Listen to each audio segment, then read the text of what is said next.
This is Igbo Area TV. Hello. It is no longer news that the IPOB, indigenous people of Biafra, are going to participate in the election. The leader of the IPOB said, go and vote. Even the IPOB as a body is telling the Igbos, go and vote. The indigenous people of Biafra, IPOB, has called off its earlier order of election boycott in Biafra land. According to the leader, he said the terms and conditions for lifting the ban on election in Biafra land has been met by those who wanted the ban to be lifted. So this is a good news.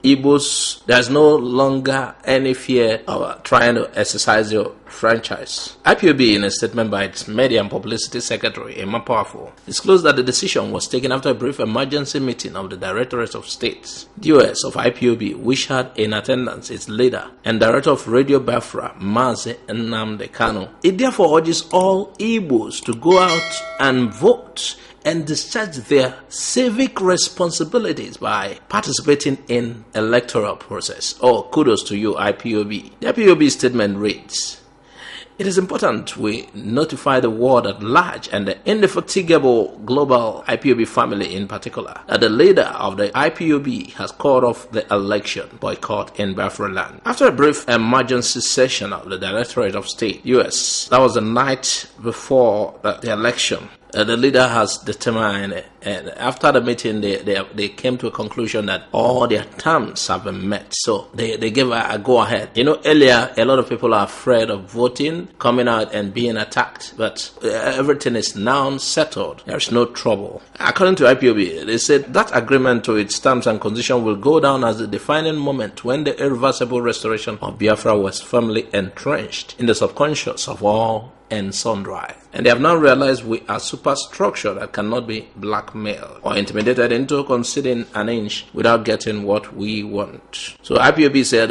they are trying to say they didn't just call off the election, no, that they had an agreement, and the moment the agreement was met, they said, let's call off the boycott. So they said they didn't do it for nothing. No, that they have a plan. Perhaps in future they will reveal the conditions that were met. We are listening. According to, they went for that to say, we regret the lateness of this agreement that led to the calling off of the election boycott at the 11th hour. But it must be seen as a negotiating ploy designed to wear IPOB down, and which failed woefully. We stood very firm and got every concession we asked for, in line with what our leadership outlined in numerous recent broadcasts by our leader. If there were any doubt before regarding the potency of IPOB, this successful outcome has dispelled all of it. Therefore, it is full stream ahead towards Biafra restoration because IPOB has achieved something most people thought was impossible. IPOB worldwide has proven that the impossible is achievable with dedication and demonstrable sense of purpose. Our leadership made it clear on many occasions that unless our terms and conditions are met, the elections will be boycotted. Having met those terms and conditions, our leadership lifted the boycott Friday night. Okay, that was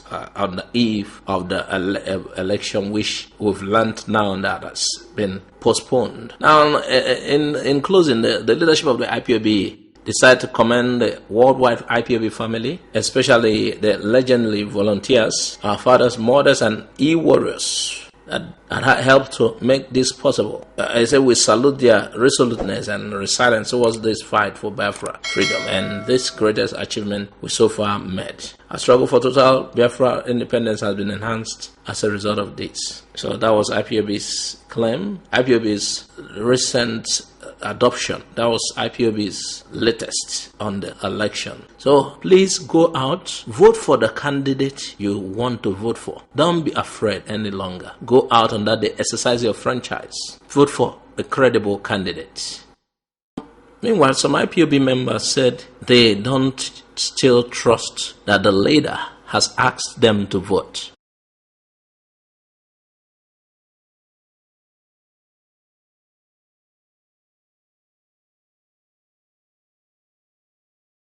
Lifted.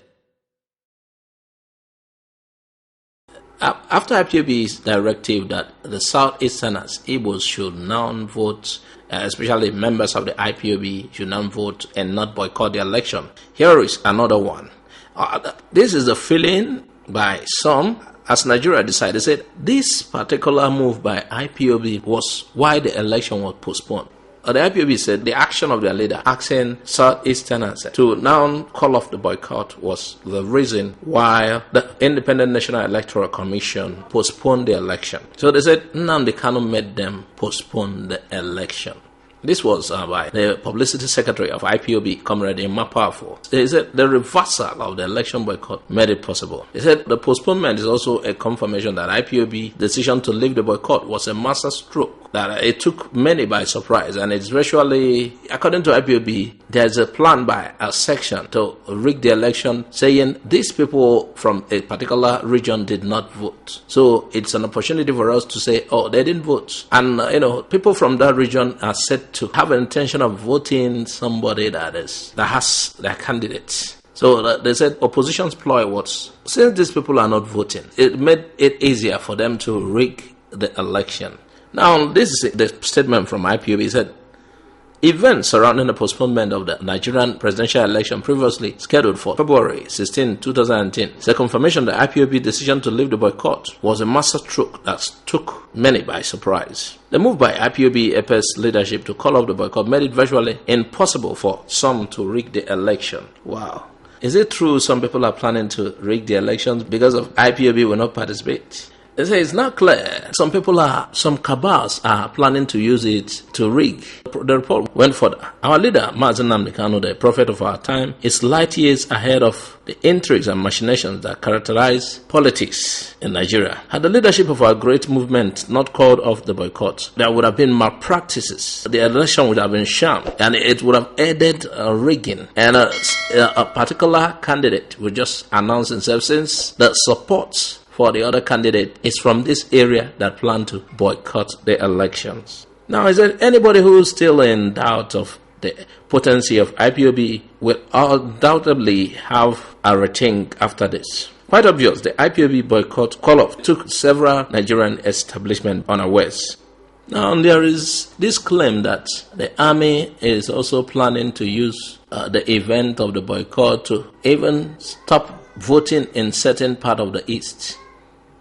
Please, Nigerian Army, your participation in the election is for safety. Please, if there is any plan to add a session to rig, please don't do that. Your participation is to make it work. You are not supposed to take sides. This is Nigeria voting. This is not a session of the country voting. You people say that our vote counts. Please, let the vote count. There have been allegations of several electoral materials circulating the country with stamps of a particular party that intends to rig the whole election. Please, allow Nigerians to decide by themselves. Don't make certain organizations feel that the vote doesn't count. Now, we'd like to look inside the campaign style of the PDP vice presidential candidate, Peter Obi. The October 13 announcement of Peter Obi, a two-term former governor of Anambra State, by the presidential candidate of the People's Democratic Party, PDP, Haji Abubakar Atiku, was mostly seen as unexpected and said by pundits to be a masterstroke. Atiku had said that Obi's choice as running mate was largely influenced by his youthfulness, knowledge of global and local economies, all experience which Nigeria is in great need of today. In other places, Obi campaigned, the show of acceptance, cementing the gains of the PDP through the polls, showed that Obi is a factor to the success of PDP.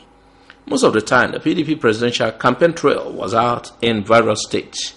Obi was there in the trenches, the markets, and even the farms, collecting opinions and concerns from Nigerians and also telling what his partnership with Atiku will offer to consolidate gains and broker new grounds. In one of such reports, Peter Obi's surprise visit to a market in North Central was met with so many cheers that he appeared unable to speak. And when he finally spoke and stated how he was going to introduce the MSME's model used in supporting innovation in most of Asia to Nigeria, the audience burst into song. That seemed to be the case whenever he takes a surprise trip to the various markets in the southwest and the southeast, where he comes from. The South was no different. Some of what he told to his listeners during the campaign trends included his effort at bringing Anambra State from 28th to first in education in the country. His frugal behavior, which people see as a panacea to the many cases of wastage that has besieged the foundation of the nation. Mr. Kwemero Ifeanyi, an Enugu-born political economist and social activist, said Obi is loved, and no matter how anyone tries to throw mud at him, it never sticks. He is the force behind the Atiku's grassroots campaign, and he is part of the reason the PDP has become a stronger competitor in the upcoming presidential election. Not minding a few months ago, people were labeling the presidential election as a walkover for APC. In another instance, and despite being a work day, the PDP presidential and vice presidential candidate, Atiku Abubakar and Peter Obi, received unprecedented and overwhelming reception on their campaign to Lagos State from their numerous supporters. The various speakers at the rally hinted on the challenges the country has been facing, including insecurity, bad economy, and job losses. Mr. Peter Obi solicited vote based on the pro-business manifesto of the Atiku candidacy. A scenario of Mr. Obi's dexterity across the country was such that nothing controversial was linked to his contributions during the campaigns. When the PDP took their campaign strength to major markets in Anambra State, including building materials market at Ogidi, new tire market at Ogidi, Afoigwe, Umudioka, Oyorisa, Obunike, and new parts in Bo. Among others, Obi told the traders that today's the election would be about saving the country from total collapse. Born July 1961, Obi attended Christ the King College, Onitsha, and later proceeded to the University of Nigeria in Nsukka, where he graduated with a Bachelor of Arts in Philosophy. He is a graduate of several international and national institutions. He also is a professional who has led footprints across the corporate world. That's few we'll like to give you on the PDP vice presidential aspirant, Peter Obi, who was a former governor of Anambra State. Even while he was governor, those people from Anambra can testify Obi actually worked.